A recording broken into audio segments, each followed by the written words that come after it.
1997 کا ذکر ہے۔ ہاں، خواجہ صاحب کہتے ہیں جاتے سجن کو کوئی دیکھ نہیں سکتا، اللہ کرے کوئی جاتے سجن کو کبھی نہ دیکھے، کیونکہ دل پارا پارا ہو جاتا ہے، پھر کسی اور کے بہانے کبھی ہائے کرتا ہے، کبھی آنسو بہاتا ہے، کبھی آہیں بھرتا ہے کہ اپنے محبت کو چھپانے کے لیے۔ بادن ہوا کا صبرت ام لم تصبر وبکاک ان لم یجر دمعک او جرا۔ متنبی۔ امر الفؤاد لسانہ وجفونہ فکتمنہ وکفی بجسمک مخبرا۔ میں ایک جگہ بیٹھا تھا، سامنے ٹی وی چل رہا تھا، آواز نہیں تھی، میں نے دیکھا ایک نوجوان ناچ رہا ہے، ڈانس کر رہا ہے ساحل پر، اور اس کے ساتھ 10-12 لڑکیاں وہ بھی ڈانس کر رہی ہیں۔ تو میں نے دیکھا بہت خوبصورت نوجوان ہے،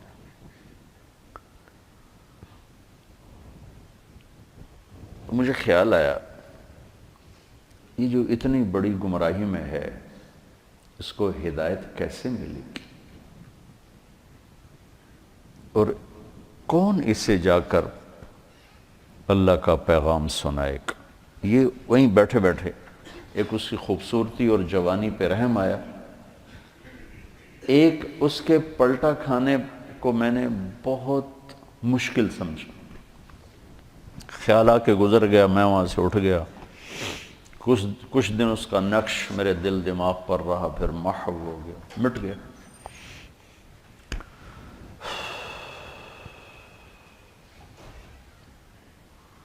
کراچی کا اجتماع تھا ستمبر میں، تو انہوں نے میرے لیے ایک چھوٹا سا خیمہ بنایا ہوا تھا کراچی والوں نے، تو میں وہ خیمے میں بیٹھا ہوا تھا، تو ایک نوجوان میرے پاس آیا کہ جی پاکستان کا ایک مشہور گلوکار ہے، اس کا نام ہے جنید جمشید، میں آپ سے ملانا چاہتا ہوں۔ میں نے کہا کدھر ہے؟ کہ میرے ساتھ آیا۔ میں نے کہا تم کیسے جانتے ہو؟ کہ میرا کلاس فیلو تھا۔ میں نے کہا لے آؤ۔ تو وہ اس کو جب لے کر آیا تو اس نے چہرہ چھپایا ہوا تھا، مجمع کی وجہ سے شاید چہرہ پورا سے چھپایا ہوا، میرے سامنے آ کے بیٹھا، اور یوں کھولا تو وہ وہی نوجوان جس کو میں نے اسکرین پر ناچتے دیکھا تھا۔ حیران۔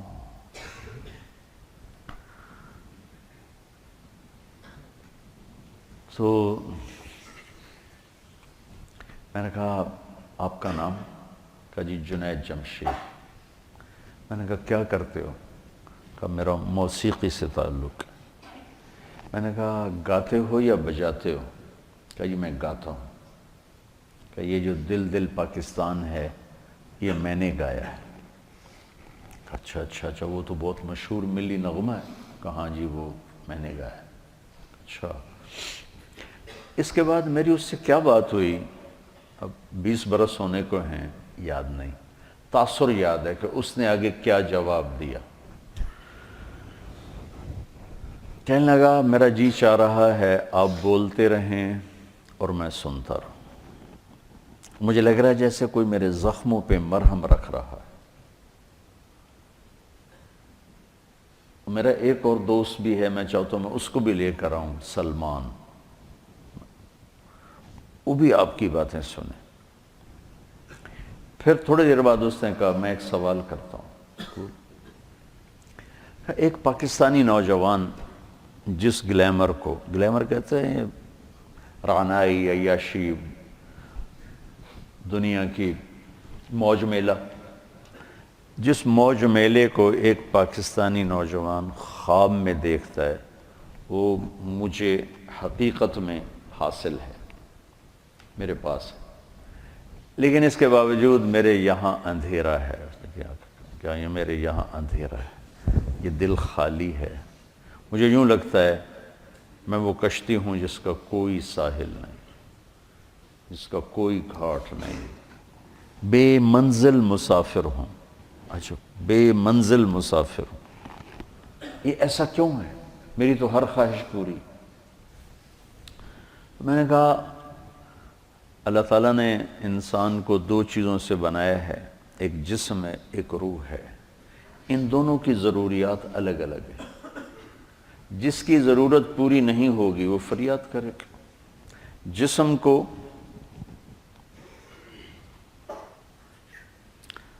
روٹی چاہیے، پانی چاہیے، ضروریات زندگی چاہیے. ان میں سے جو چیز بھی اس کو نہیں ملے گی وہ فریاد کرے. روح نہ عورت کو جانتی ہے، نہ روٹی کو جانتی ہے، نہ پانی کو جانتی ہے، نہ موسیقی کو جانتی ہے. روح ایک اللہ کا امر ہے جو صرف اللہ کو جانتا ہے. اسے اللہ چاہیے، اسے اللہ کا رسول چاہیے. تو جسم کو روٹی نہ ملے تو وہ پریشان ہوتا ہے. روح کو جب اللہ اس کے رسول کا تعلق نہیں ملتا تو وہ پریشان ہوتی ہے. پھر وہ پریشانی ویرانی بن کر جسم پہ طاری ہوتی ہے. پھر ہم اس کو دور کرنے کے لیے اس سے اور بڑی عیاشی میں جاتے ہیں کہ شاید ابھی کچھ کمی ہے. وہاں اس کی بھوک اور بڑھتی ہے، وہ اور فریاد کرتی. پھر ہم اس سے بڑی عیاشی میں جاتے ہیں، پھر اس کی بھوک اور بڑھتی، وہ اور فریاد کرتی ہے. اس قسم کا مضمون تھا. اس وقت ذرا تفصیل سے تھا، خلاصہ یہ. اور میں نے کہا اس کی مثال ایسے کہ درد ہو اس گھٹنے میں اور دوا لگے اس گھٹنے میں تو دوا بھی جا رہا ہے اور درد بھی نہیں جا رہا. دوا لگ رہا ہے، درد نہیں جا رہا. کیوں؟ جہاں درد ہے وہاں دوا نہیں، جہاں دوا لگ رہا ہے وہاں درد کوئی نہیں، تو آرام کیسے آئے گا؟ تو یہ بے چینی، کرب، یہ تو روح میں ہے اور ہم اسے دور کرنا چاہتے ہیں. جسم کی ضرور موسیقی، کھانا پینا، 5 اسٹار ہوٹل، گلیمر، موج میلہ، پروٹوکول، یہ تو سب جسم کی چیزیں. روح کو ان سے کیا سروکار؟ لیکن جس دن اسے غذا ملے گی، ایک دم منزل بھی ملے گی، راستہ بھی نظر آئے گا، ساحل بھی نظر آئے گا، گھاٹ بھی نظر آئے گا، اور منزل مقصود کا بھی پتہ چل جائے گا. تو یہ ہماری پہلی ملاقات تھی. اور میں نے غالباً کہا کہ آپ کچھ تبلیغ میں جانا شروع کریں، 3 دن لگانا شروع کریں. کہنے لگا میں کیسے لگاؤں؟ میں تو گاتا ہوں، ناچتا ہوں، ڈانس کرتا ہوں، تبلیغ کس منہ سے کروں؟ کعبہ کس منہ سے جاؤ گے غالب، شرم تم کو مگر نہیں آتی. میں نے کہا یہ تو دوا ہے. تو پہلے دن دوا کھانے سے آرام آتا ہے؟ مسلسل دوا کھاتے کھاتے کھاتے بیماری دبنا شروع ہوتی ہے، دبنا شروع ہوتی ہے، اور اللہ تعالیٰ اسے ٹھیک کر دیتا ہے. یہ دوا ہے، تم شروع کرو. اس کو سوچو مت کہ میں ناچ رہا ہوں، گا رہا ہوں. چل ٹھیک. کوئی قبولیت کی گھڑی تھی اس نوجوان کی، اس نے 3 دن شروع کر دیا. یہ جمشید اس کا کلاس فیلو تھا. یہ اس کو سب سے پہلے سلام دعا، یہ تبلیغ میں لگا تو اس کو اپنے اس کا خیال آیا، اس کو ملنا شروع کیا. پھر ایک جگہ پر آ کر وہ رک گیا، آگے نہیں لے جا پا رہا. تو اللہ نے اس میں مجھے ذریعہ بنایا، مجھے ڈالا.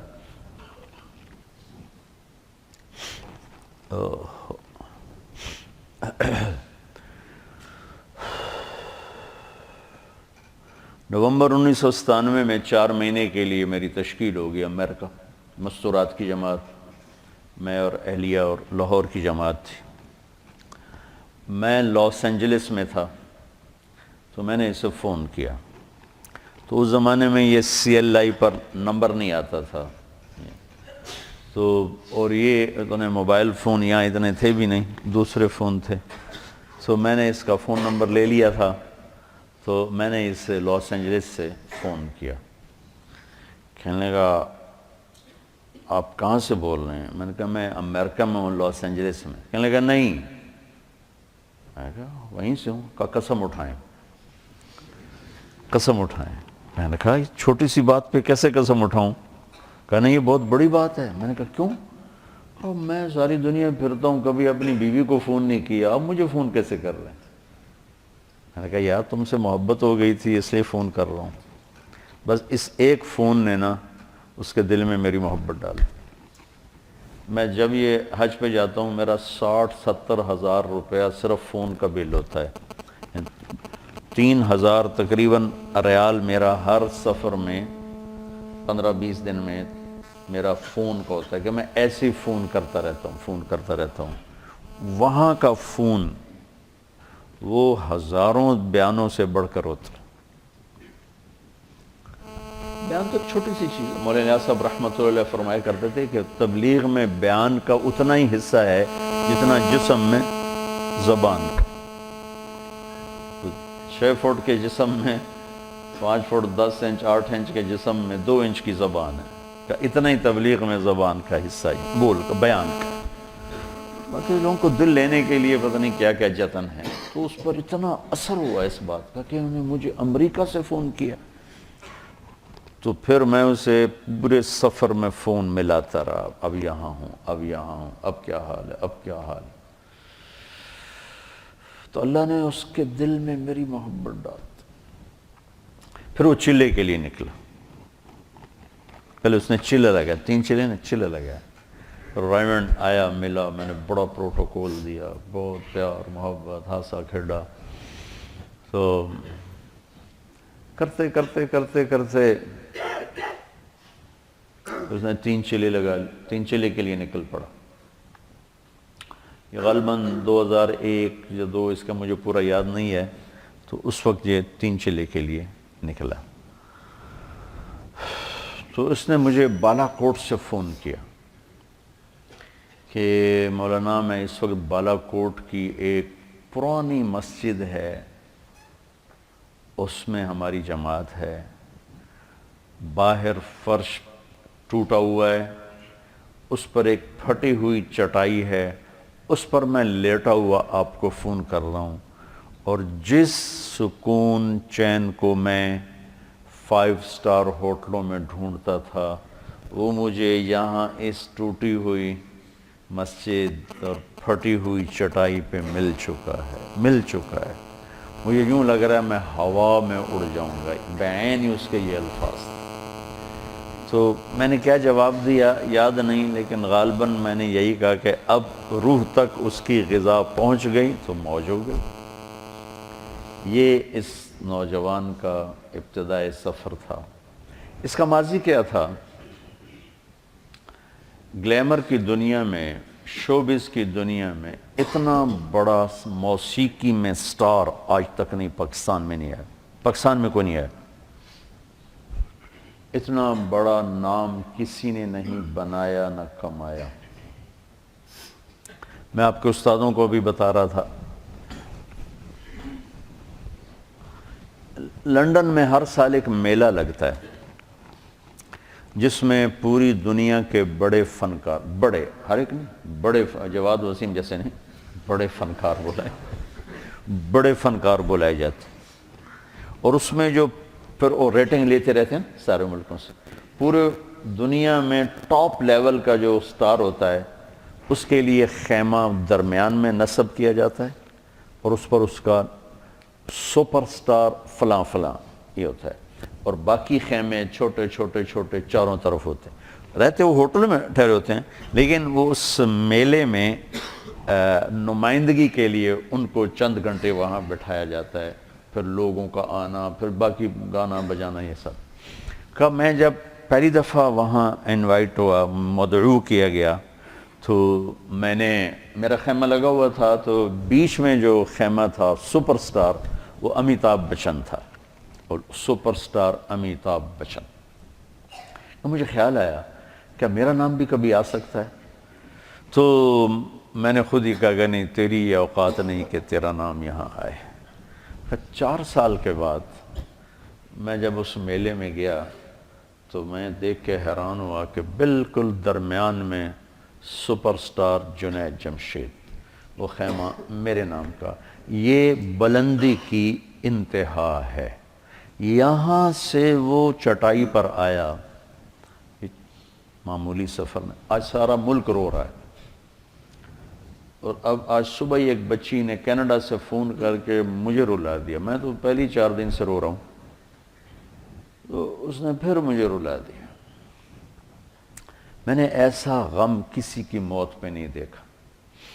میں 46 سال ہو گئے تبلیغ میں، بڑی بڑی مذہبی شخصیات گئیں، سیاسی دنیاوی شخصیات گئیں، کسی کے رونے پر اس طرح عوام، چھوٹے بڑے، مرد عورت، مالدار غریب فقیر، سندھی بلوچی بروئی پٹھان پنجابی، میں نے کسی کو ایسے روتا نہیں دیکھا جیسے اس کی موت پر دنیا روئی ہے اور روئے جا رہی۔ یہ وہ اعزاز ہے جہاں سے وہ چھوڑ کے آیا تھا۔ ابراہیم بن ادھم رحمۃ اللہ علیہ جب حکومت چھوڑ کے جنگل کی راہ لی تو وہاں ایک درویش پہلے بھی اللہ اللہ کر رہا تھا، اس کو غیب سے کھانا آتا تھا۔ ان کا کھانا آیا تو انہوں نے ان کو دعوت دی کہ آئیے کھائیے، تو انہوں نے کہا نہیں آپ کھائیں، مجھے بھوک نہیں۔ انہوں نے اپنا کھا لیا، 2 روٹی اور کچھ ساتھ ترکاری۔ جب ابراہیم بن ادھم کو بھوک لگی اور انہوں نے دعا کی تو پورا دسترخوان اتر آیا، بھرا ہوا۔ تو وہ درویش ایک دم بول اٹھا، یا اللہ میں تو برسوں سے پڑا تجھے یاد کر رہا، میرے لیے 2 روٹی اور سبزی اور یہ آج آیا اور اتنا بڑا دسترخوان۔ تو کہتے ہیں میں نے یہ واقعہ پتہ نہیں کہاں پڑھا تھا یا کہیں سے سنا تھا، سند تو مجھے معلوم نہیں ہے۔ تو غیب سے آواز آئی کہ تم جھونپڑا چھوڑ کے آئے ہو، یہ بادشاہت چھوڑ کے آیا ہے۔ تو ہر ایک کو اعزاز، انزل الناس منازلہم، انزل الناس منازلہم۔ تو اللہ نے اس کو اس کے منزلہ پر اتارا۔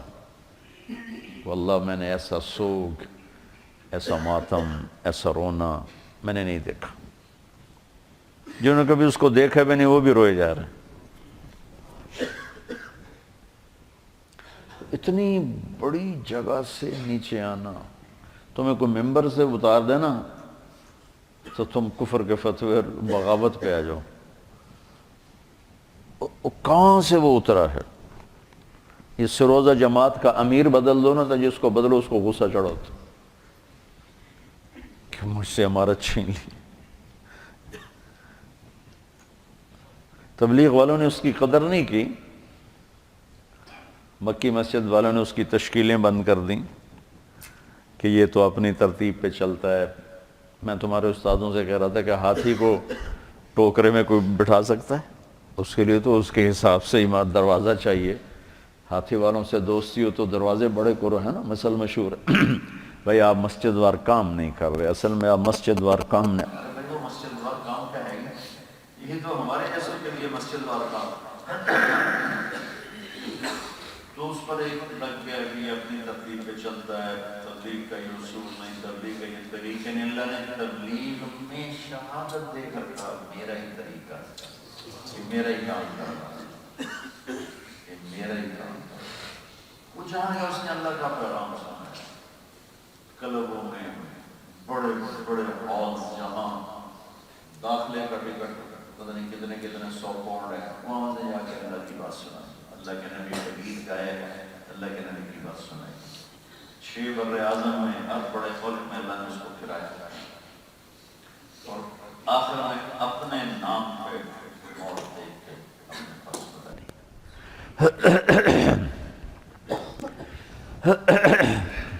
3 چیلے لگنے کے بعد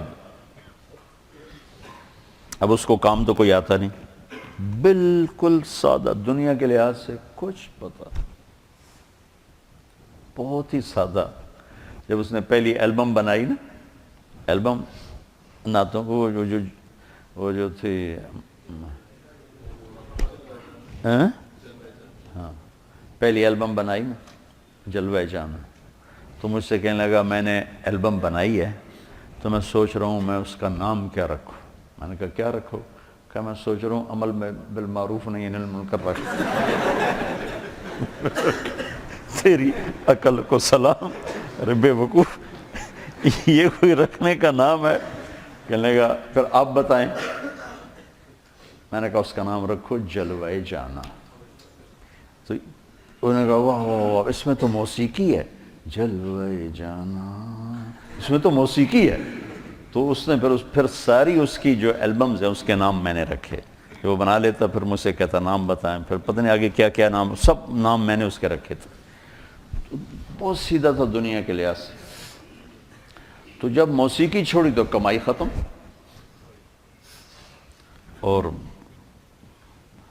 کوئی ہاتھ پکڑنے والا کوئی نہیں. مکان بیچنا پڑا, بک گیا, کام نہیں چلا. تو مجھے فون کر کے کہا کہ مولانا صاحب آج میرے گھر میں اتنے پیسے نہیں ہیں کہ میں اپنی ماں کی دوا خرید سکوں, پیسے کوئی نہیں, کدھر جاؤں, کیا کروں. عین اس وقت پیپسی والوں نے اس کو پیشکش کی کہ 10 گانے پیپسی کے لیے گاؤ, 4 کروڑ ہم سے لے لو. گھر میں دوا کے پیسے نہ ہوں اور 4 کروڑ کی پیشکش ہو. لبنان میں ایک لڑکی تھی عیسائی گلوکارہ نوال, پیپسی والوں نے اس کو تیار کیا پیپسی کی مشہوری کے لیے گانا, مکس گانا مرد عورت. اس نے شرط لگائی کہ جنید صرف پاکستان سے میرے ساتھ گا سکتا ہے اور کوئی نہیں, اس کے ساتھ گاؤں گے اور کسی کے ساتھ. تو لہذا انہوں نے اس کو لینے کے لیے اتنی بڑی قیمت لگا دی. تو کاد الفقر ان یکون, فقر آدمی کو کہاں تک پہنچاتا ہے. تو وہ اتنا بے بس ہو چکا تھا کہ اس نے کانٹریکٹ سائن کیا, حامی بھری, شیو کرایا اور لبنان پہنچ گیا. مجھے پتہ چلا تو سب کو دعا میں لگایا اور خود میں نفلوں میں لگ گیا. پتہ نہیں میں کتنی نفل پڑھتا گیا, دعا مانگوں نفل پڑھوں, دعا مانگوں نفل پڑھوں. غالباً کوئی 50 نفل میں نے پڑھے. بے قراری کی کیفیت, رونا آئے. ایسوں کو تو ذمہ ہوتا ہے مالدار لوگوں کے کہ وہ سنبھالیں, لیکن موسیٰ علیہ السلام کا فرمان ایک روایت میں آتا ہے, جب اللہ ناراض ہوتا ہے تو پیسہ بخیلوں کو دے دیتا, حکومت نکموں کو دیتا ہے, بارش بے موسم کی کرتا ہے. تو عموماً اس وقت پیسہ بخیلوں کے پاس. تو جب وہ وہاں پہنچا اور انہوں نے اس کو ہوٹل میں ٹھہرایا, ادھر ہم کچھ نہیں, اوپر والے کا نظام تھا. پتہ نہیں کیا چیز ذریعہ بنی. میں ایسے ہی دعویٰ کروں کہ میں نے دعا کی, میں نے نفل پڑھے, اللہ مجھے بڑے دعوے سے بچا. کہتا میں ہوٹل میں جب لیٹا تو میں بے قراری شروع ہو گئی, بے چینی شروع ہو گئی, نیند نہیں آ رہی, کروٹیں بدلتے بدلتے بدلتے رات کے 12 بج گئے اور میرے اندر آگ آگ آگ. آخر میں بے قرار ہو کے اٹھا, بیگ اٹھایا, کمرہ بند کیا, کاؤنٹر پہ چابی پھینکی اور سیدھا بیروت ایئرپورٹ پر آ گیا. اور پہلی فلائٹ جو مجھے ملی اس پہ چڑھ کے دبئی, اور دبئی سے پاکستان آ گیا. پاکستان پہنچا تو پرانوں کا جوڑ شروع ہو چکا تھا, پرانوں کا جوڑ. تو مجھے بتایا دوست نے کہ وہ آ چکا ہے, تو اس کو بلاؤ, ورنہ وہ سب اس کو گالیاں نکال رہے ہیں, تانے دے رہے ہیں, بولیاں مار رہے ہیں, تو اسے بلاؤ. تو میں نے اسے فون کیا کہ جوڑ شروع ہے, تم آ جاؤ. کہنے لگا میں کس منہ سے آؤں گا؟ میں نے کہا جو منہ تیرا اللہ نے بنایا اسی منہ سے آ جا. کہنے لگا اچھا میں آؤں گا. مجھے اندازہ ہو گیا کہ یہ نہیں آئے گا. تو میں نے اس کو فون کیا, سلمان اس کا نام. میں نے کہا سلمان ایسا کرو, اپنا اور اس کا ٹکٹ کروا لو اور اس کو بتاؤ نہیں, بس جب جانا ہے اس کو بتا دینا. تو اس کو لے کے آؤ, اور رات کی فلائٹ لے کے آؤ, دن کی نہ لاؤ, کسی نے دیکھا تو پھر ایسے ہی بدتمیزی نہ کرے. تو میں نے اگلے دن اسے فون کیا کہ آ رہے ہو؟ کہ مولانا میں نے بہت کوشش کی, ٹکٹ نہیں مل رہا. بکنگ نہیں ملی، اس لیے بہت معذرت چاہتا ہوں۔ میں نے کہا تیری بکنگ ہو چکی ہے، تم سلمان سے ملو، تمہاری رات 7 بجے یا 9 بجے کی فلائٹ ہے، وہ تمہیں لینے آ رہا ہے۔ کہا آپ نے مجھے پھنسا ہی لیا، چھوڑا ہی نہیں۔ تو رات کو 9 بجے کے قریب وہ اترا لاہور ایئرپورٹ، تو میں نے اپنی گاڑی بھیجی، گاڑی پہ لے کر آیا۔ وہ جوڑ میں ناول خان صاحب کے مکان پر ایک کمرہ میرے پاس ہوتا تھا، میں نے اس کمرے میں اس کو ڈال دیا۔ میں نے کہا تم نے یہاں سے باہر نہیں نکلنا، یہیں رہو، کمرے میں ہی رہو۔ ایک دن باقی تھا تشکیلوں میں، تو وہ دن کمرے میں ہی رہا۔ رات کو نکلا تھوڑا بہت ادھر، اگلے دن ہم گئے سیالکوٹ، تو بہت اس کا اکرام کیا، ہنسا کھیڑا، کوئی تبلیغ کی بات نہیں کی، کوئی یہ نہیں کہا شیو کیوں کرا دی، 3 چلے تم نے ضائع کر دیے، تبلیغ کو بدنام کر دیا۔ ایک یہ رخ ہوتا ہے، ایک ہوتا ہے کہ وہ نشہ پلا کے گرانا تو سب کو آتا ہے، مزہ تو تب ہے کہ گرتے کو تھام لے ساقی۔ تو واہ واہ واہ واہ، یا کوئی گانا تو سنا تو چل بھائی وہ شروع ہو جاتا۔ تو 5ویں دن جب ہم واپس آ رہے تھے تو وہ میری گاڑی وہ چلا رہا تھا، کہنے لگا مولانا آپ نے مجھے دوبارہ پھنسا لیا، مجھے باندھ دیا آپ نے، کہا اب میری پکی توبہ ہے۔ میں نے کہا ایسا کر ذرا اس کو مشہور کرو تاکہ ذرا راستہ بند ہو جائے واپس جانے کا۔ تو میرا بیان تھا کولو تارڑ میں، تو ہم وہاں چلے گئے، اور وہاں سے فارغ ہوئے تو ہم رائمنڈ کی طرف، اس کو میں نے لاہور بھیج دیا، اور ایک دن پہلے اعلان کروا دیا اس سے کہ میں پریس کانفرنس کرنے جا رہا ہوں۔ تو بہت بڑی پریس کانفرنس ہوئی پریس کلب میں، تو اس میں اس نے کھل کے یہ اعلان کیا کہ میں اب موسیقی سے توبہ کر رہا ہوں، اور آئندہ ملی نغمے بہت گائے گئے، اس نے بڑے زبردست ملی نغمے گائے، لیکن دل پاکستان کی جو مقبولیت ہوئی اس شخص کی زبان سے، آج تک کوئی ملی نغمہ اس کو نہیں پہنچ سکا۔ تو پھر یہ کراچی واپس گیا، اب اس کے پاس کوئی راستہ نہیں ہے، حیران پریشان ہے۔ تو یہ مسجد میں پریشان بیٹھا تھا، تو اس کا جو سہیل کا بہت بڑا احسان ہے اس پر، اور میں اس کو سلام کرتا ہوں۔ وہ ایک چھوٹا سا تاجر تھا، کوئی بہت بڑا تاجر نہیں تھا، چند کروڑ کا اس کا بزنس تھا۔ تو اس نے اس سے پوچھا کہ جنید بھائی آپ پریشان کیوں ہیں؟ کہا گھر سے پریشان ہوں، کیا کروں، کہاں سے روٹی کھاؤں؟ ایک دکان بنائی وہ چلی نہیں، کہنے لگا مجھ سے تو کوئی آ کے کرتے ہی نہیں خریدتا، تبلیغ والے بھی نہیں آتے، نیک لوگ بھی نہیں آتے۔ تو اس نے کہا میرا کاروبار ہے، آپ میرے ساتھ شیئر کر لیں۔ کہا میرے پاس تو پیسے کوئی نہیں، کہاں سے شیئر کروں؟ آپ کے پاس کوئی پراپرٹی ہے؟ تو پھر کہنے لگا مجھے یاد ہے انگلینڈ میں ایک مکان تھا، انہوں نے کہا وہ بیچ دیں۔ تو وہ 1 لاکھ پاؤنڈ میں اس نے وہ بیچ دیا، تو 1 کروڑ 1.25 کروڑ اس کو ملا۔ تو وہ مجھے دے دیں اور آپ کا 30% آپ کا، باقی میرا، 70 میرا۔ تو اللہ تعالیٰ نے اس کو ہنر دیا تھا، اس کا نام تھا، تو اللہ نے جو پھر اس کی قربانی، اس نے اس کو تو کچھ پارٹنر ہو تو پھر کہتے ہیں اب یہ کام کرو، یہ ذمہ داری اٹھاؤ، اس نے اس کو فری کر دے گا، اب جاؤ جو مرضی کرو، بس تیرا نام مجھے چاہیے، تو جو مرضی کر۔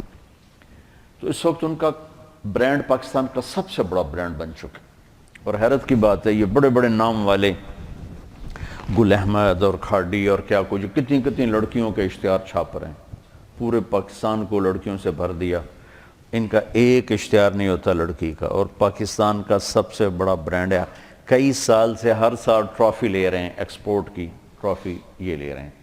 تو اس نے پھر اس کو تھاما، اور اس نے پھر اللہ نے اس کے لیے رزق کا دروازہ کھولا۔ پھر مجھے کہا کرتا تھا کہ اللہ نے مجھے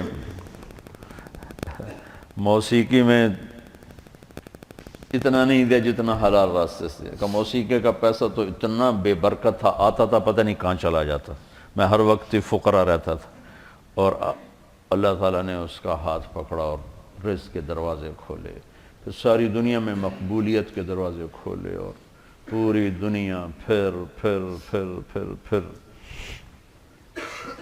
چلہ لگانا، 7 مہینے لگے، چلے لگے، سے روزے لگانا۔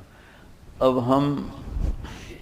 ہمیں یہ سلیقہ نہیں کہ جو جس مرتبے کا ہے اس کو اس کے مطابق چلائیں، یہ ہمیں سلیقہ نہیں۔ یہ میں نے مولانا سعید خان صاحب کو اپنی آنکھوں سے کرتے دیکھا تو مجھے سمجھ میں آیا، ورنہ مجھے بھی کچھ خبر نہیں تھی۔ ہمیں اصولوں کا تو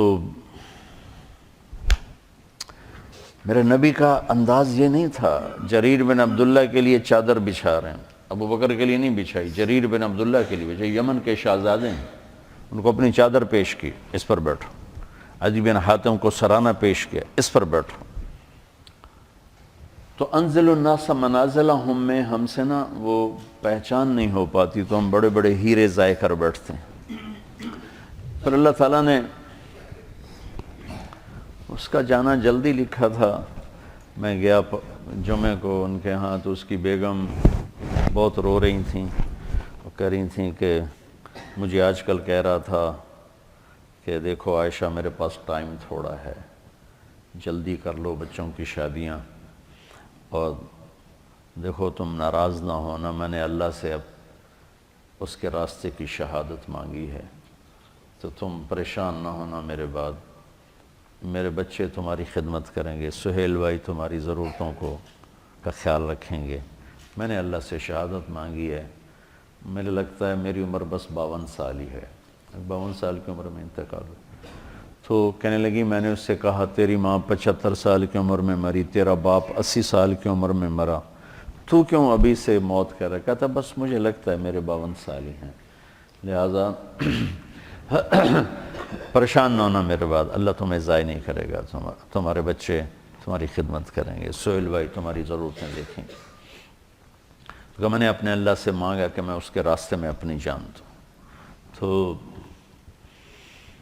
کہاں سے تقدیر نے اس کو اٹھایا،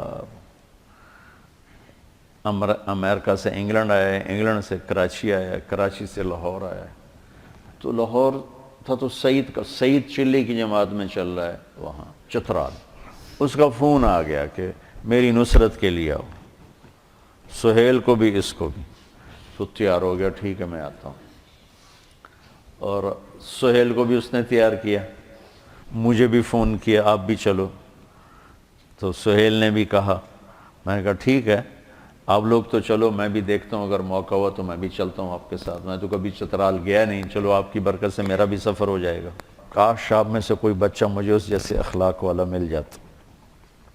میں تمہارے استادوں سے کہہ رہا تم سارا دن قرآن حدیث پڑھاتے ہو، کیونکہ تم سب میرے سامنے میرے بچے ہو، کچھ میرے بھائیوں جیسے مولانا عبیداللہ صاحب جیسے میرے بڑا، مولانا مفتی صاحب جیسے، باقی سب تو میرے چھوٹے ہیں۔ میں نے کہا میں دیانتداری سے کہتا ہوں، میں تم میں وہ اخلاق نہیں، اپنے میں وہ اخلاق نہیں دیکھتا جو میں نے اس نوجوان میں وہ اخلاق دیکھے۔ تو سٹیج پر جب اداکار آتا ہے تو اس کے آنے کا جو وہ ہوتا ہے نا، اس کو کہتے ہیں انٹری، وہ اگر ایسی ہو کہ مجمع اثر لے لے تو پھر وہ چھا جاتا ہے۔ وہ آئے جواد وسیم کی طرح پیٹ نکال کے تو وہ کبھی بھی سٹیج پہ مشہور نہیں ہو سکا۔ تو ایک اداکار کا آنا یہ بڑا قیمت رکھتا ہے۔ ایک جب وہ اپنا پروگرام یا اپنا حصہ ختم کر کے جب نکلتا ہے پیچھے، ایک وہ بیچ میں کچا پکا بھی ہو جائے تو کوئی فرق نہیں پڑتا، لیکن اس کا آنا بھی ہونا چاہیے گرم جوشی کا، اور جانا بھی ہونا چاہیے گرم جوشی کا، تو پھر بیچ کا جو کچا تاثر ہے یا تھوڑا جو ڈاؤن ہوتا ہے وہ لوگ بھول جاتے ہیں۔ تو پھر میں وہ اس کو تشبیہ دیا کرتا تھا، میں کہا جنید تیری انٹری بڑی زبردست ہوتی ہے۔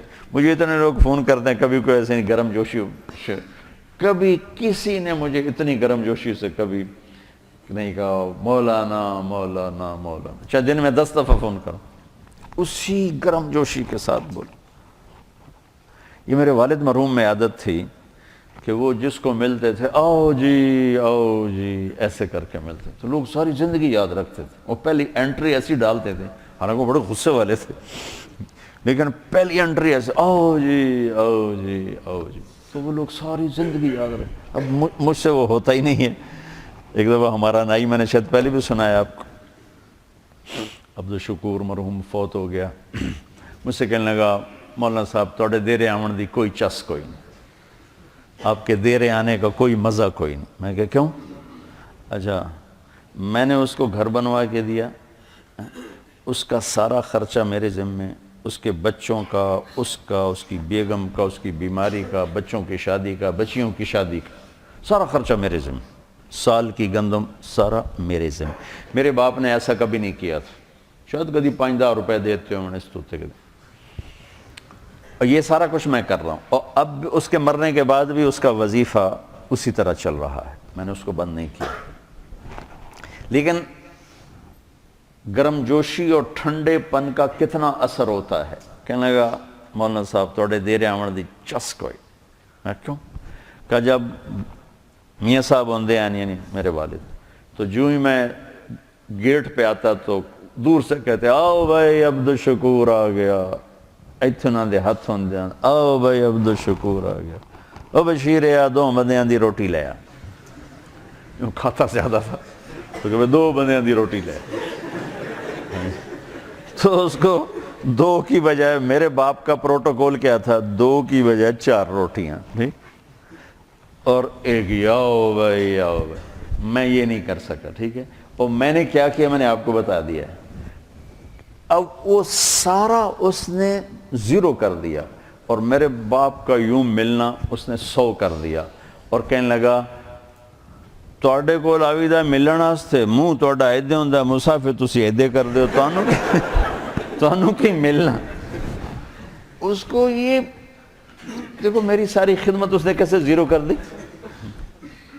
یہ توجہ فرمانی ہوتا، توجہ کہاں سے ہے؟ وجہ، چہرہ میری طرف کرو، چہرہ توجہ اپنے چہرے کو میری. اس لیے تو میرے نبی اذا التفت التفت جمیعا، یوں نہیں کرتے تھے، یوں نہیں کرتے، یوں کرتے تھے پورا، اور یوں ہوتے تھے پورا. ایسے نہیں ہوتا تھا کہ یہ اتنا اثر ڈالتا ہے کہ میری اتنی خدمات اس نے ایسے کر دی. اور صرف میرے باپ کا یوں کرنا اس نے 100 کر دی. یہ جنید میں صفت تھی، کوئی انکار نہیں، ہر وقت بشاشت. کروڑوں روپے کماتا تھا اور 1 روپے کی زکوٰۃ فرض نہیں، ایسے دیتا تھا، ایسے دیتا، ایسے ایسے. ہر وقت اس کی جیب سے ایسے نکلتے تھے اور اپنی بیگم سے کہا ابھی کہ دیکھو مجھے لگتا ہے میرا وقت قریب آ چکا ہے، تو میرے بعد ہاتھ نہ روکنا، اللہ کے واسطے خرچ کرتے رہنا، ہاتھ نہ روکنا. تو بچوں بڑا صدمہ دے کر گیا ہے. میں کہہ رہا تھا ایک شعر ہے بڑا پرانا گھسا پٹا سا، ہر کوئی اپنے مردے پر فٹ کر دیتا ہے، لیکن مجھے پہلی دفعہ یہ شعر بڑا وزنی نظر آیا اور بڑا بھرپور نظر آیا. اور اس شعر کا اگر کوئی مصداق ہے میری اس زندگی میں تو وہ جنید بنا ہے. بچھڑا کچھ اس صدا سے کہ رت ہی بدل گئی، وہ ایک شخص سارے شہر کو ویران کر گئے. میں اس پر فٹا تھا. میں نے اور کسی شخصیت پر ایسا ماتم نہیں دیکھا، ایسا رونا دھونا نہیں دیکھا. میرے عزیزو دیکھو میں تمہارا استاد تو کوئی نہیں ہوں، کیونکہ میرا پڑھانا تو ہوتا نہیں، تمہارے استاد بیٹھے. ہمیں سبب ہوں اس سارے، اللہ نے مجھے سبب بنایا آپ بچوں کے جمع ہونے کا، یہ ایک سسٹم کا. زندگی اس امت کو مختصر ملی ہے، کام بہت بڑے ملے ہیں، اس میں سارے نہیں ہو سکتے، سارے نہیں ہو سکتے، ایک ہی ہو سکتا ہے. ایک سے مراد ہے یعنی جو زیادہ اہم ہیں ان میں لگا جا سکتا ہے. ابو غدہ رحمۃ اللہ علیہ نے بھی اپنی کتاب میں لکھا ہے کہ علم لا محدود ہے، زندگی محدود ہے، لہذا سب کا احاطہ نہیں ہو سکتا، تو اپنے آپ کو اہم فل اہم میں لگاؤ، ایسے نہ ضائع کرتے پھرو. منطق کے پیچھے لگ گئے، فلسفے کے پیچھے لگ گئے، پتہ نہیں شعر و شاعری کے پیچھے لگ گئے. وہاں لگو جہاں کچھ کما سکو، آپ میری سب سے قیمتی متاع ہو، میرا اپنی معیشت پہ کوئی محنت نہیں، اس لیے میرا اس سے کوئی تعلق نہیں بن سکا، گھر میں میرا رہنا واجبی سا، میری محنت جو بھی ہے ٹوٹی پھوٹی محنت کا لفظ تو کہنا ہی توہین ہے، جو بھی گزری آوارہ گردی گزری، اب جیسے بھی گزری جوتیاں چٹ کھاتے گزری، تو اب لوگ نا میرا سرمایہ ہو، اور جب آدمی کے پاس سرمایہ تھوڑا ہو نا تو وہ چاہتا ہے کسی اچھے کاروبار میں لگے تاکہ پروفٹ زیادہ ہو، جس فصل میں منافع زیادہ ہو وہ لگاتے ہیں، بازار میں جو سودا زیادہ بکتا ہو وہ رکھتے ہیں۔ تو جنید کی موت نے پھر میرے اوپر تبلیغ کی ہیبت طاری کر دی کہ ایسے ہیرے لاکھوں کروڑوں پڑے ہوئے ہیں، خانقاہ والے چل کے نہیں جاتے، مدرسہ والے چل کے نہیں جاتے، تبلیغ والے چل کے جاتے، جو انبیاء کی سنت،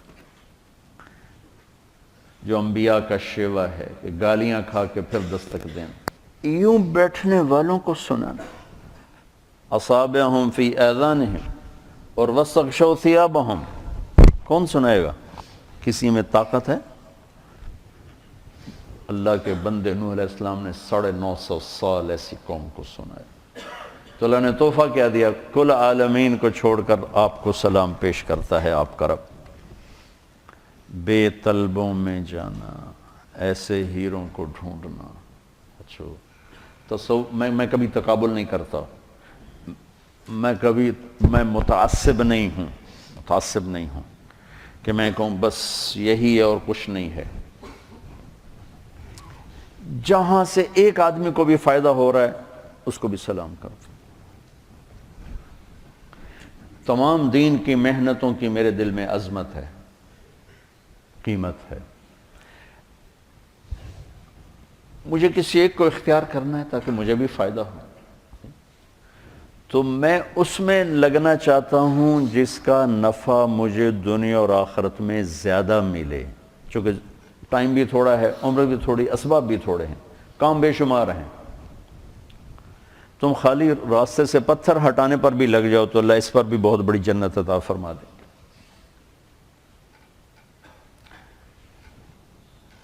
ایک واقعہ یاد آیا، ایک غلام جیلانی برق مرحوم تھے، پہلے تو وہ پرویزی ٹائپ تھے، پھر مولانا زید الحسانی رحمۃ اللہ علیہ کی صحبت کی تو فیل اللہ نے ان کو توبہ کی توفیق بخشی، تو بہت بڑے ادیب تھے، قلم کے بادشاہ تھے۔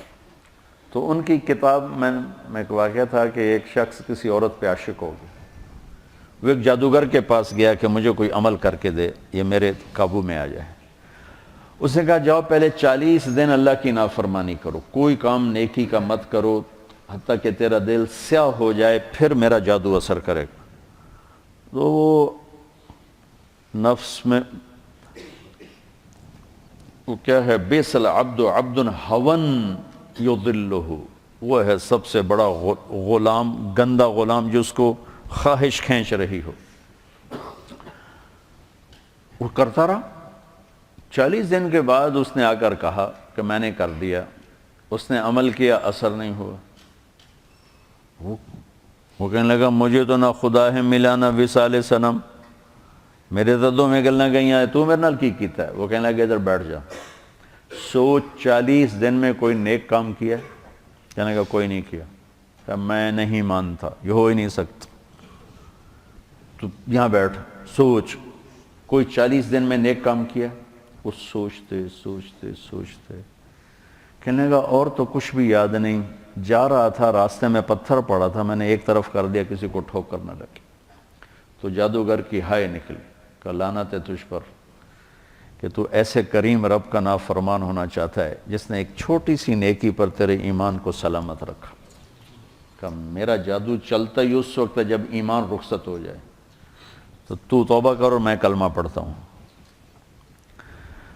اس لیے میری نظر میں دین کے کسی کام کا استخفاف نہیں، لیکن کیا فرض اور واجب برابر ہیں؟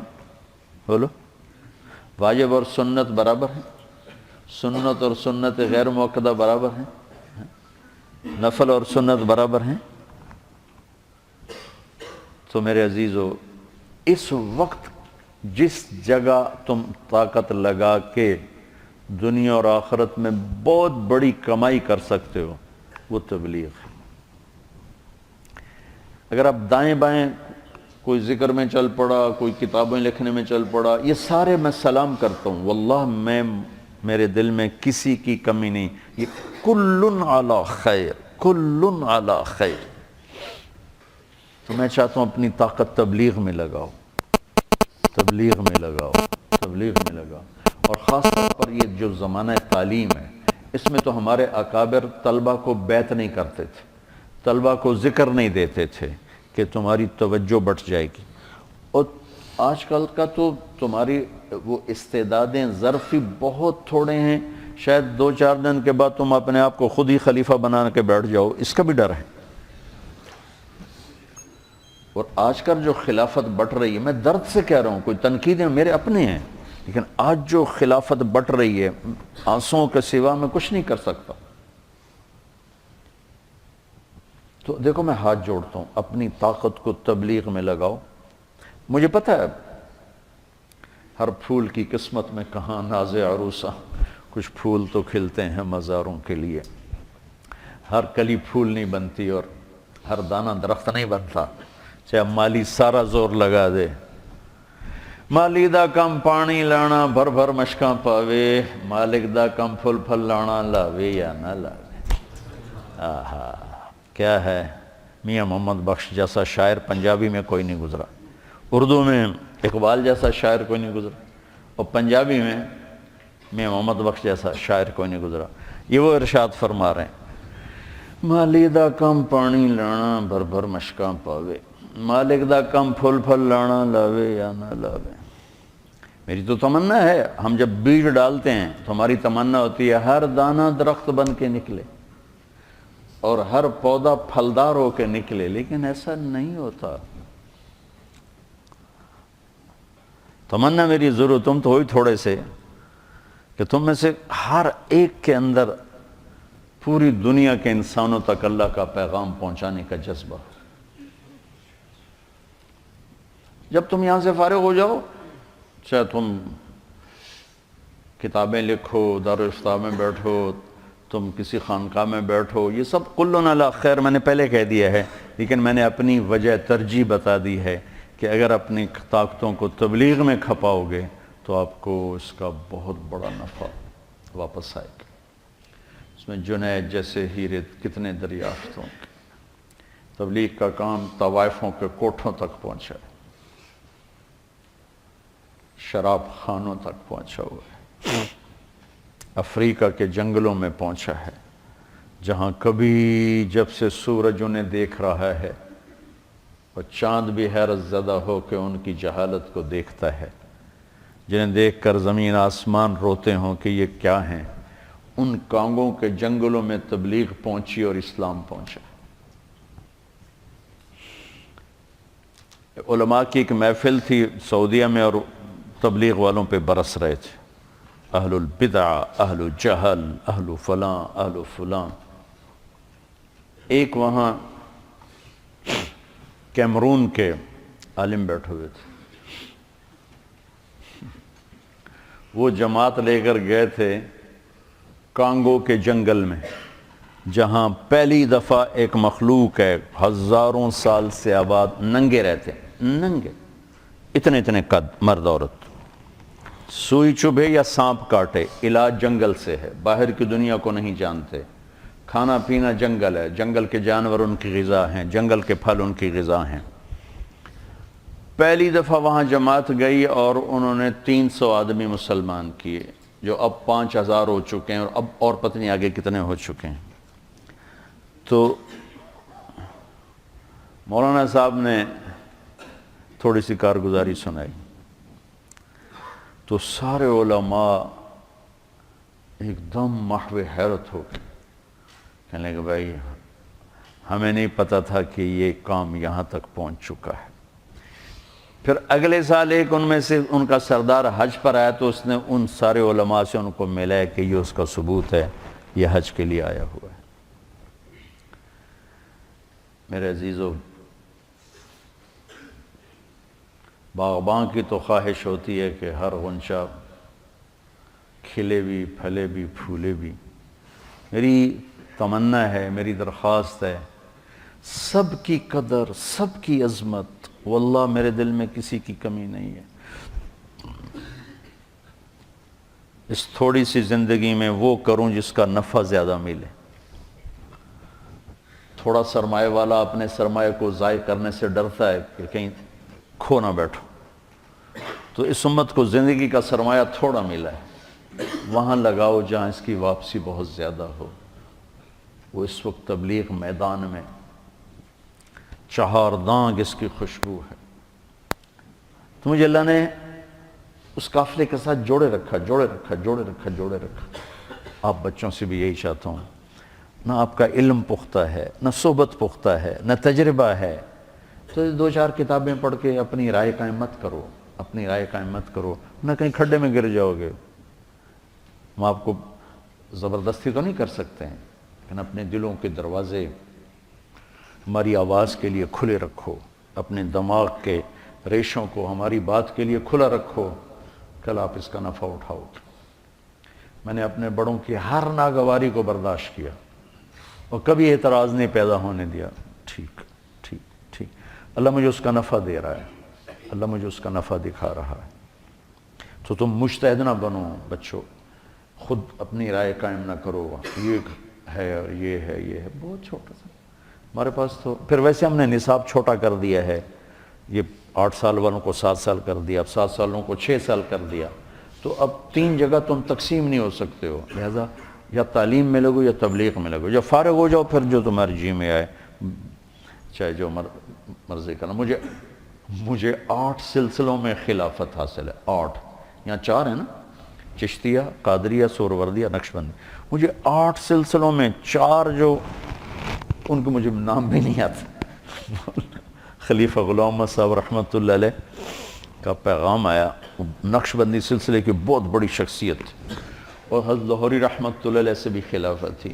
ڈیرہ اسماعیل خان سے پیدل لاہور جاتے تھے اپنے شیخ کو ملنے کے لیے، ڈیرہ اسماعیل خان سے پیدل، 104 سال کی عمر میں وفات پائی۔ تو ان کا پیغام آیا کہ مجھ سے آ کے ملو، میں لاہور میں تھا، میں رائمنڈ تھا، وہ لاہور تھے، اجتماع تھا، تو میں نے نظر انداز کر دیا۔ تو پھر ان کے کا پیغام ہے مجھ سے آ کے ملو، میں نے پھر نظر انداز کر دیا۔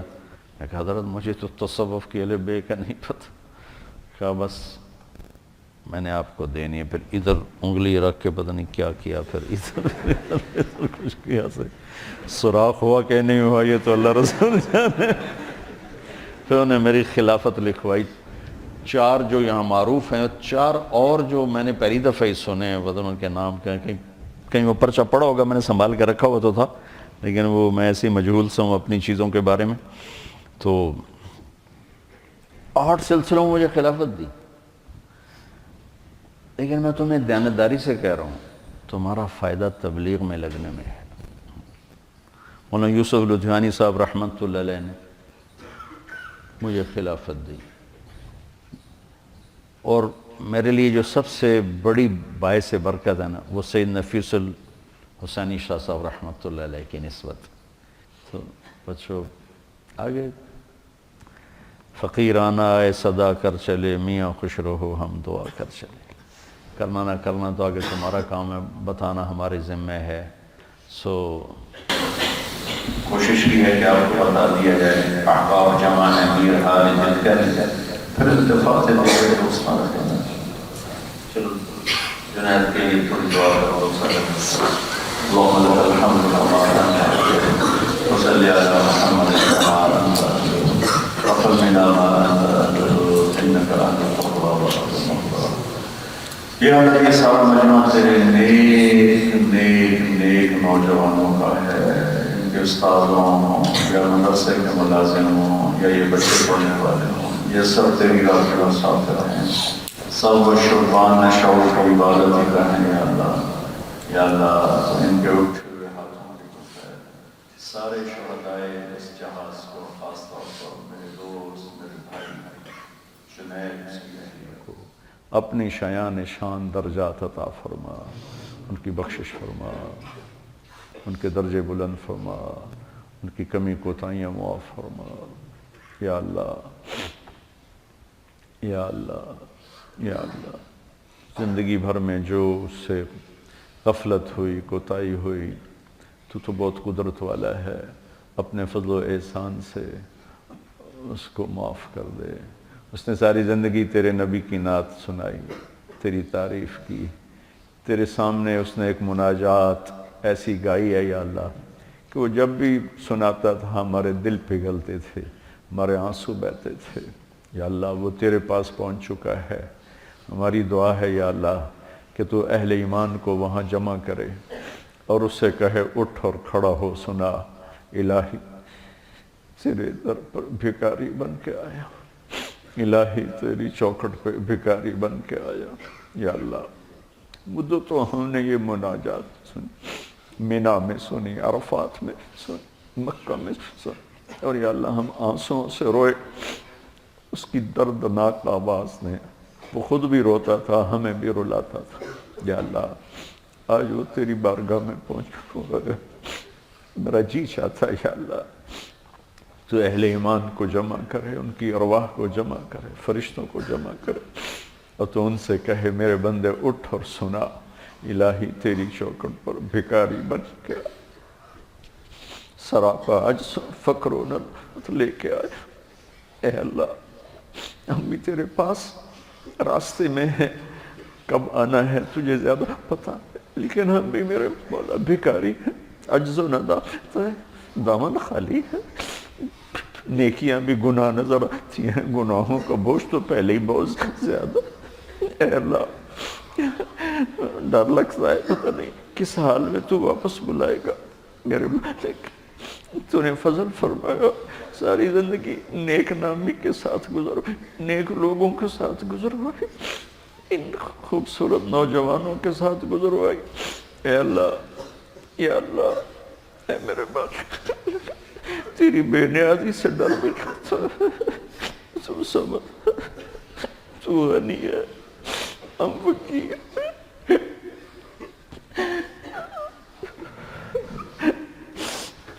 تجھے کسی کی ضرورت نہیں، ہم تیرے بغیر کچھ نہیں ہیں، تو ہمارے بغیر سب کچھ ہے۔ اے مالک تو نے یا اللہ فضل فرمایا، ایک زندگی کا لمبا عرصہ اس نیک راستے، نیک نامی سے گزرو۔ یا اللہ اجعل خیر اعمارنا آخرہ وخیر اعمالنا خواتیمہ وخیر ایامنا یوم نلقاک فیہ میرے مولا۔ یا اللہ یہ سردی کا مہینہ ہے اور تھوڑے سے ہم مسجد میں جمع ہوئے ہیں، تپش اور گرمی سے ہمارا جسم یا اللہ بے حال ہو رہا ہے، جو تو نے قبر کے اندھیروں میں یا اللہ گرمی کو ڈال دیا، آگ کو ڈال دیا، یا سانپ بھی چھوڑا، کوئی جائے فراری کوئی نہیں۔ اے اللہ ہماری قبروں کو تنگ نہ کر، اندھیرا نہ کر، گرمی نہ کر، جو تیرے نبی کا فرمان کہ قبر جنت کا باغ ہوتی ہے وہ باغ بنا۔ ہم اس قابل تو نہیں ہیں، تیری رحمت تو اس قابل ہے نا یا اللہ۔ وہ غار والوں نے تو تجھے عمل پیش کیے تھے تو تو نے پتھر اٹھایا تھا، ہم بھی کیا پیش کرے یا اللہ؟ فقیر آدمی کیا پیش کر سکتا؟ اس لیے فقیر صدا لگاتا ہے اللہ کے نام پہ دے جا بابا۔ یا اللہ ہم بھی تجھ سے تیرے نام پہ تیری رحمت بخشش مانگتے ہیں، ہمارے پاس کیا ہے؟ کچھ بھی نہیں ہے۔ اے مولا یا اللہ ہمیں ننگے پن سے بڑی شرم آتی ہے، محشر کے دن تو کپڑے پہنائے گا جس کو چاہے، ان میں ہمارا نام بھی شامل کر۔ سورج کی گرمی ہمیں تڑپاتی ہے، کئیوں کو تو عرش کا سایہ دے گا، ہمیں بھی ان میں شامل کر۔ وَامْتَازُ الْيَوْمَ أَيُّهَا الْمُجْرِمُونَ کی صدا تو لگانے والا ہے۔ اے اللہ تجھے تیرے حبیب کے آنسوں کا وقت، ہمیں مجرموں میں نہ کھڑا کر۔ تو سمجھاتا رہا ہم کوئی نہ سمجھے، تو بلاتا رہا ہم کوئی نہ آئے، تو نے پیار کیا ہم نے جفا کی، تو نے رزق دیا، ہم نے یا اللہ نافرمانی معافی دے دے۔ ہم تو کتے سے گرے ہوئے ہیں جو ہماری روکھی روٹی کھا کر بھی ساری زندگی دروازے پہ بیٹھ کے وفا کریں۔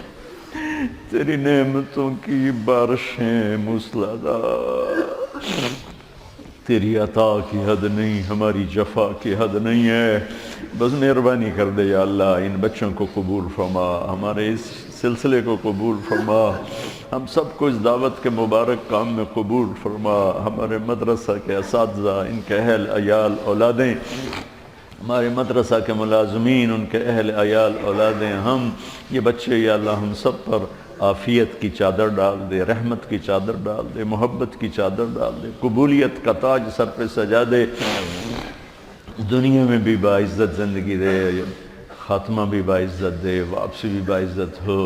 اور یا اللہ جب تیری بارگاہ میں پہنچیں تو وہ لمحہ، وہ گھڑی، وہ دن ہماری زندگی کا سب سے خوبصورت لمحہ ہو جب تجھ سے ملاقات ہو اور تو کہے جاؤ میں راضی ہو گیا۔